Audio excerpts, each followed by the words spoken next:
Friday evening எடுத்த video தாங்க. But இன்னைக்கு தான் வாய்ஸ் ஓவர் பண்ணி போட முடிஞ்சுச்சு.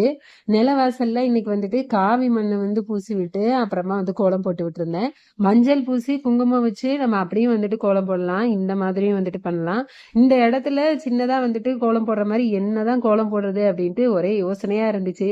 டெய்லி குழம்பு என்ன வைக்கலாம் அப்படின்ட்டு யோசிக்க வேண்டியதா இருக்கு. அப்புறம் லஞ்ச் என்ன பேக் பண்றதுன்னு யோசிக்க வேண்டியதா இருக்கு. கடைசி இன்னைக்கு கோலம் போடுறது என்னன்னு சொல்லிட்டு யோசிச்சுட்டு இப்படி வாழ்க்கையில பாதி நாள் யோசனையிலே போயிடுது. அப்புறம் எப்படியோங்க கட்டங்கட்டமா போட்டு அப்படியே ஒரு ஃப்ளவர் டிசைன்லாம் கொண்டு போய் அப்படியே ஒரு வழியா முடிச்சிட்டேன். அப்புறமா இன்னைக்கு மஞ்சள் செவந்தி பூ வந்துட்டு வாங்கலை. எப்பவுமே அதுதான் வந்து சாமிக்கு அப்புறம் உருளியில எல்லாமே வைப்பேன். பட் இன்னைக்கு வந்துட்டு இல்லாதனால அரளிப்பூ வந்து வீட்டில் பூத்திருந்தனால அப்படியே அதை வந்து பறிச்சு வச்சிட்டேன். அப்படியே வந்துட்டு 6 மணி ஆனதும் நிலவாசல்ல விளக்கேத்திட்டு அப்புறம் பூஜை ரூம்லையும் போயிட்டு விளக்கேத்தி சாம்பிராணி தூபம் எல்லாம் காட்டி திருப்தியா சாமி கும்பிட்டு முடிச்சிட்டோம்.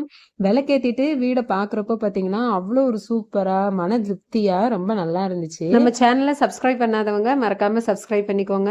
இன்ஸ்டாகிராமா இருந்தா ஃபாலோ பண்ணிக்கோங்க. அடுத்த வீடியோல பார்க்கலாம். பாய்.